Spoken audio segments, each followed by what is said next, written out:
માર્બલનું માન વધ્યું. બનાસકાંઠાના અંબાજી માર્બલને મળ્યું જીઆઈ ટેગ. અંબાજી માર્બલ હવે કાયદેસર રીતે સુરક્ષિત અને વૈશ્વિક સ્તરે ઓળખ ધરાવતું ઉત્પાદન થયું.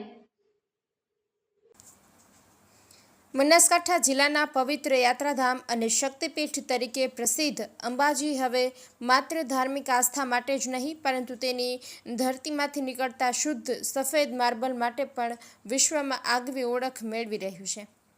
અંબાજી વિસ્તારના માર્બલને ભારત સરકારે ભૌગોલિક સંકેત તરીકે માન્યતા આપી છે. આથી અંબાજી માર્બલ હવે કાયદેસર રીતે સુરક્ષિત અને વૈશ્વિક સ્તરે ઓળખ ધરાવતું ઉત્પાદન બની ગયું છે. આ ટેગ સાથે અંબાજી માર્બલનું માન વધ્યું છે અને હવે તે વિશ્વના નકશા પર ગુજરાતની નવી ઓળખ તરીકે ચમકશે.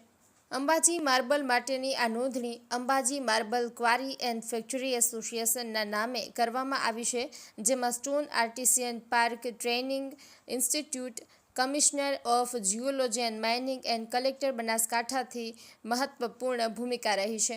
જિલ્લા કલેક્ટર મિહિર પટેલે જણાવ્યું કે પવિત્ર યાત્રાધામ તરીકે શક્તિપીઠ અંબાજીને વૈશ્વિક ઓળખ મળી છે, તેવી જ રીતે અંબાજી માર્બલનું નામ પણ વિશ્વમાં તેજસ્વી રીતે લખાયું છે.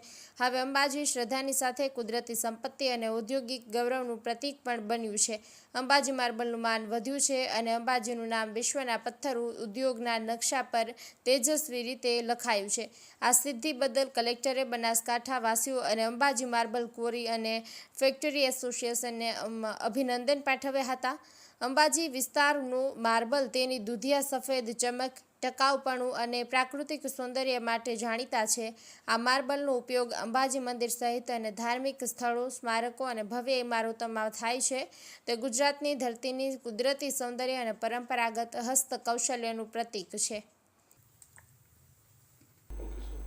સમગ્ર બનાસવાસીઓને ગૌરવભેર જણાવતા ખૂબ જ આનંદ થાય છે કે અંબાજીની ધરતીમાંથી જે શુદ્ધ સફેદ માર્બલ નીકળે છે તેને ભારત સરકાર દ્વારા જીઆઈ ટેગ એટલે કે જિયોગ્રાફિકલ ઇન્ડિકેશનની માન્યતા મળી છે.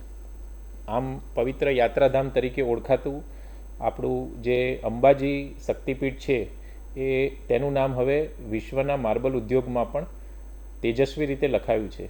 સમસ્ત બનાસવાસીઓને તથા Ambaji marble quarry and factory એસોસિએશનને પણ હું આ સિદ્ધિ બદલ ખૂબ ખૂબ અભિનંદન પાઠવું છું.